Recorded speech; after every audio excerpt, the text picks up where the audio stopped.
Part 35 के start में जिंग लिन के कमरे के बाहर उसकी निगरानी कर रहे होते हैं। तब कमरे से बाहर सेविका आती है जो खाना लेकर गई थी, लेकिन लिन ने कुछ नहीं खाया होता।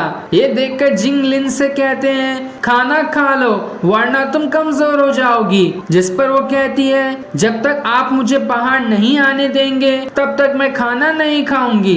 तभी वहां क्विंग आ जाते हैं जो जिंग से कहते हैं आपने लिन को सर पर चढ़ा कर रखा है, उसे भूखा ही रहने दो, 1-2 दिन बाद वो खुद से खाने लगेगी। जिस पर जिंग कहते हैं तुम बहुत बेकार पिता हो, अपनी बेटी का ख्याल नहीं है, और दरवाजे पर मार कर लिन से कहते हैं प्लीज कुछ खा लो वरना मैं भी नहीं खाऊंगा, लेकिन वो नहीं सुनती। अब रात को लिन खिड़की के बाहर देख रही होती है जहां वो शीक्यू के बारे में सोचने लगती है कि आखिर वो कहाँ है और किस हालत में है। तब वहां यूकुन आता है जो लिन से कहता है तुम्हें सो जाना चाहिए, लेकिन वो गुस्से में दरवाजा बंद कर देती है। अब लिन कमरे में अपने चाकू को देख रही होती है। तब उसे वूका की बात याद आती है कि ये चाकू कोल्ड आयरन टॉम से बिलोंग करता है, लेकिन लिन कहती है ऐसा कैसे हो सकता है, मुझे इसके बारे में ग्रैंडपा से पूछना चाहिए। इसलिए वो जिंग को कमरे में बुलाती है और उनसे कहती है अगर आपने मेरे सवाल का सही जवाब दिया तब मैं खाना खाऊंगी। जिस पर जिंग कहते हैं तुम खाना खाओ, मैं सारी चीजों का जवाब दूंगा। तब वो कहती है मुझे ये जानना है कि आखिर ये चाकू कोल्ड आयरन टॉम से कैसे बिलोंग करती है। ये सुनकर जिंग हैरान हो जाते हैं और काफी सोचने के बाद कहते हैं ये चाकू जेनरेशन के बाद आने वाली जेनरेशन को दिया जाता है, और सबसे पहले ये master of Tom attacking group की पत्नी का हुआ करता था, जिसके बाद ग्रैंड मास्टर और टॉम अटैकिंग ग्रुप की रिश्तेदारी हमारे पूर्वजों से हुई। तब ये चाकू हमारे पास आ गया, और जब हम इस चाकू की तलाशी ले रहे थे तब हमें इस पर 2 लाइन लिखी मिली, इसके ब्लेड के बगैर आगे कोई रास्ता नहीं है, लेकिन इसका हमें मतलब समझ नहीं आया कि आखिर ये क्या है। गार्डियन ग्रुप का कहना है अगर कोई कोल्ड आयरन टॉम के अंदर जाए तो वो पहले से ही आधा मर जाता है। ये सुनकर लिन घबरा जाती है कि शीक्यू का क्या होगा।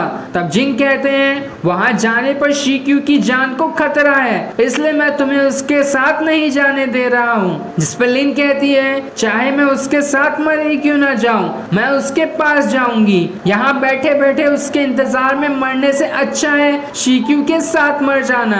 वहीं ये बात क्विंग भी सुन लेते हैं, और लिन का शीक्यू के लिए इतना प्यार देखकर वो उससे कहते हैं तुम रो मत, तुम शीक्यू के पास जाना चाहती हो तो मैं तुम्हें नहीं रोकूंगा। ये सुनकर लिन उनके गले लग जाती है, और ये सीन काफी इमोशनल वाला होता है जिससे सभी रोने लगते हैं। अब यूकुन लिन को शीक्यू के पास ले जाने लगता है। तब वो उससे कहता है मैंने सुना है अकुमा, फेंगलियो और शीक्यू तीनों कोल्ड आयरन टॉम में रेड करेंगे, लेकिन हान का कुछ पता नहीं है। जिस पर लिन कहती है हमें वैली ऑफ नो मर्सी जाकर हान के बारे में पता लगाना चाहिए, इसलिए वो वहां के लिए निकल जाते हैं। इधर हान चू से कहती है मैं फेंगलियो के साथ जाना चाहती हूँ, चाहे इसके लिए मुझे कितनी भी मुसीबतों का सामना क्यों ना करना पड़े। जिस पर चू कहती है मैं तुम्हें नहीं रोकूंगी, तुम और फेंगलियो एक दूसरे के बगैर नहीं रह सकते।